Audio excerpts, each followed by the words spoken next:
భారత సమాజ గతిని సమతా భావాల వైపు తిప్పడానికి పెత్తందారి భావాలపై తిరుగుబాటుకు రాజ్యాధికారంలో పేదల స్థానాన్ని సుస్థిరం చేసేందుకు అంబేద్కర్ కృషి ఎనలేనిది. అలాంటి బాబాసాహెబ్ అంబేద్కర్ విగ్రహాలు పెట్టడం సబబే. కానీ ఆ మహానీయుడి ఆలోచనలను ఈ ప్రభుత్వాలు అమలు చేస్తున్నాయా? ఓట్లు వేయించుకోవడానికే ఆయన పేరును వాడుకుంటున్నాయా? ఇప్పుడు ఇదే చర్చ ఆంధ్రప్రదేశ్లో కొనసాగుతుంది.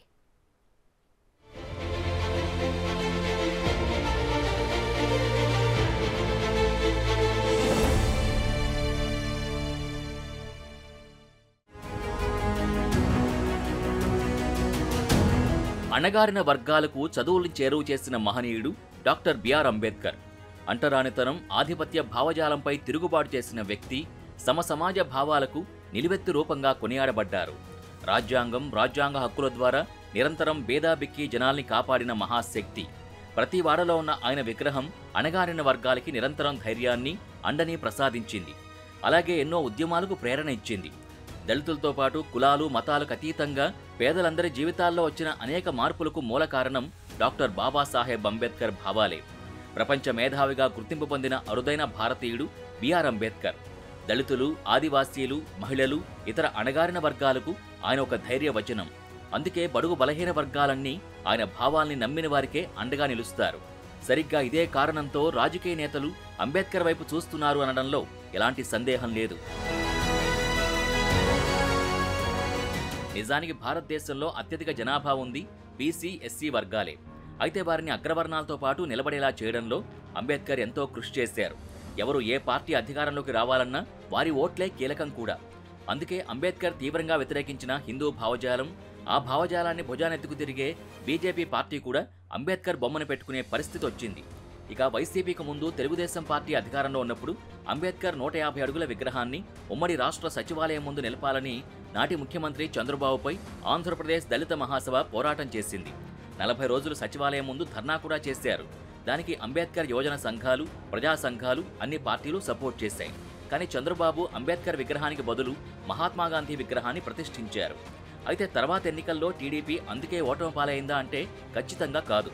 ఎందుకంటే ఆంధ్రప్రదేశ్ రాష్ట్ర విభజన తర్వాత 2023 అసెంబ్లీ ఎన్నికల ముందే కేసీఆర్ తెలంగాణ సచివాలయం సమీపంలో అంబేద్కర్ విగ్రహాన్ని నిర్మించారు. కొన్ని నెలల్లో వచ్చిన ఎన్నికల్లో ఓటమి చెందారు. ఇక ఏపీలో జగన్మోహన్ రెడ్డి ప్రభుత్వం విజయవాడ నడిబొడ్డున అంబేద్కర్ విగ్రహాన్ని నిర్మించి ఆంధ్రాలో దళిత బహుజనుల ఓట్లు కొల్లగొట్టే ప్రయత్నం చేస్తుందా అనే అంశంలో ఏపీ వ్యాప్తంగా చర్చ నడుస్తున్న మాట వాస్తవం. అసలు విగ్రహాల రాజకీయాలకు ఇండియా పెట్టింది పేరు అనడంలో ఎలాంటి సందేహం అవసరం లేదు. అందుకే గ్రామస్థాయిలోనూ విగ్రహాలకి సూపర్ డిమాండ్ ఉంటుంది. కేంద్రంలో అయినా రాష్ట్రాల్లో అయినా ప్రముఖుల విగ్రహ ప్రతిష్టలతో పాలిటిక్స్ నడుపుతారు. ప్రధాని మోదీ నేతృత్వంలో అయోధ్యలో ప్రతిష్టాత్మకంగా తలపెట్టిన శ్రీరాముడి ఆలయం పూర్తి కాకుండానే జనవరి 22న విగ్రహ ప్రాణప్రతిష్ఠ చేసేందుకు ప్రధాని త్వరపడుతున్నారు. ఇక్కడ ఆంధ్రప్రదేశ్లో ఎన్నికల హడావిడి కొనసాగుతుండగా జగన్ ప్రభుత్వం జనవరి 19న బాబాసాహెబ్ భారీ విగ్రహ ప్రతిష్ఠ కోసం శరవేగంగా సిద్ధమవుతోంది. నిజంగానే ఈ పాలకులకి రామరాజ్యం పైన గాని, అంబేద్కర్ కలలు కన్న సామాజిక న్యాయంతో నడిచే సమాజంపై గాని శ్రద్ధ ఉందా అనేది సామాన్యుడు కూడా అడుగుతున్న ప్రశ్న. సమసమాజవాది బిఆర్ అంబేద్కర్ భారీ విగ్రహాన్ని నిలబెట్టి ఆయన జీవిత విశేషాలతో నగరం నడిబొడ్డున స్మృతివనాన్ని ఆవిష్కరించడం గొప్ప విషయం. అయితే విగ్రహాలు కట్టడంలో ఉన్న చిత్తశుద్ధి, వారి ఆలోచనలు పాటించడంలో పాలకులు చూపిస్తున్నారా అనేది తేలాల్సిన విషయం. అర్ధరాత్రి ఆడది ఒంటరిగా తిరిగినప్పుడే నిజమైన స్వతంత్రం అని చెప్పిన గాంధీ విగ్రహాల్ని భారతదేశంలో నలుమూలలా నిర్మించిన తర్వాత ఆడవారిపై అత్యాచారాలు ఆగాయా? అలాగే ప్రభుత్వాలు ఏవైనా భారీ అంబేద్కర్ విగ్రహాలు పెట్టడమనే చర్య ఆయన్ను అందరి నాయకుడిగా ప్రచారం చేయడానికా, లేక విగ్రహం చూపించి దళిత బహుజనుల్ని మభ్యపెట్టి దేశంలో మెజార్టీగా ఉన్న వారి ఓట్లని దండుకోవడానికా? గాంధీని జాతిపిత అంటారు. నిజానికి జాతీయ నాయకుల్లో వినే మొదటి పేరు కూడా గాంధీనే. కానీ మన ప్రభుత్వాలు సర్దార్ వల్లభాయ్ పటేల్, అంబేద్కర్ విగ్రహాలు మాత్రమే నిర్మిస్తున్నాయి. ఎందుకని? గాంధీని ఏ సామాజిక సమూహానికి అంటగట్టలేక, లేదంటే ఆయన వర్గం ఓటు బ్యాంకుగా ఉండేంత పెద్ద సమూహం కానందుక? దళితవాడల్లో అంబేద్కర్ విగ్రహాల్ని ప్రతిష్ఠించుకుంటే జరిగే రాజకీయ పంచాయతీలు అన్నీ ఇన్ని కావు. వాటిని తీర్చడానికి వచ్చే స్థానిక నాయకులు సమసమాజం అర్థమేంటో ప్రజలకు చెబుతున్నారా? ఆస్తి హక్కు, దత్తత హక్కు, ఇలా ఎన్నో మహిళా సాధికారతకు సంబంధించిన హక్కుల్ని రాజ్యాంగం ద్వారా అంబేద్కర్ స్త్రీలకు కల్పించారు. అగ్రవర్ణ స్త్రీలు కూడా అందులో భాగమే.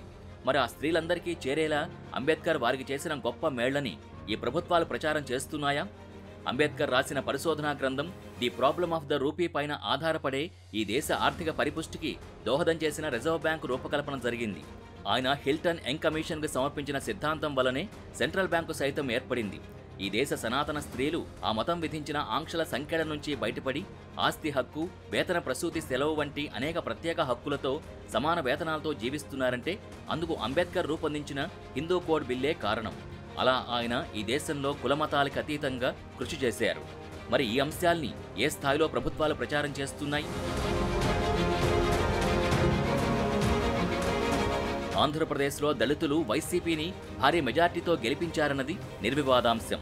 మొత్తం జనాభాలో 16 నుంచి 18% ఉన్న ఎస్సీలు అంతకుముందున్న టీడీపీని ఓడించి జగన్ రెడ్డికి అధికారం కట్టబెట్టారు.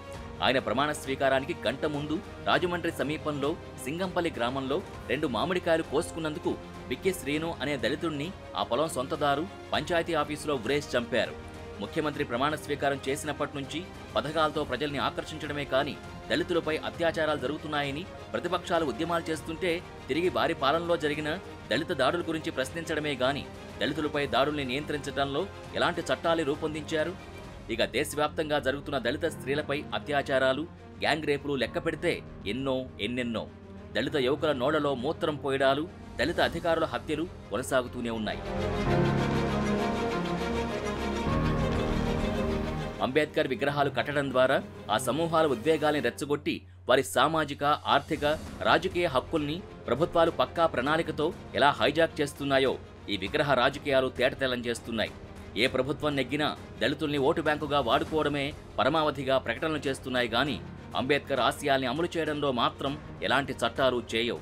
భారతదేశ దశ దిశ మార్చడంలో అంబేద్కర్ చేసిన కృషిని నిజాయితీగా ప్రచారంలోకి తీసుకురానంత వరకు అంబేద్కర్ విగ్రహాల వెనుక రాజకీయాలే నడుస్తుంటాయి.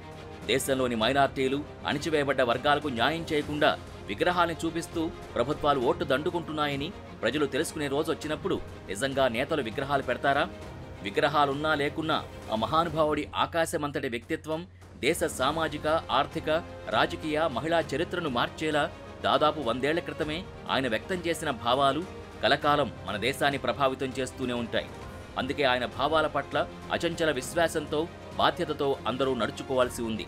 చరిత్రను తిరగరాసేలా మరెందరికో 100 ఏళ్ల పాటు స్టాట్యూ ఆఫ్ సోషల్ జస్టిస్ స్ఫూర్తినివ్వాల్సి ఉంది.